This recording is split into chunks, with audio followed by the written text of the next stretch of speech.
আমি খেয়ে যাই। এগুলো কি?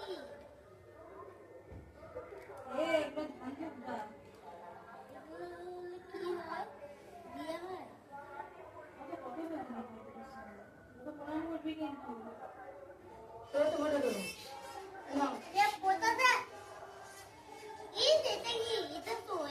হয়? দই দিয়ে করে দিতে হবে, চন্দন দিয়ে দিতে হবে। নাও কাটো আগে, কেটে দাও।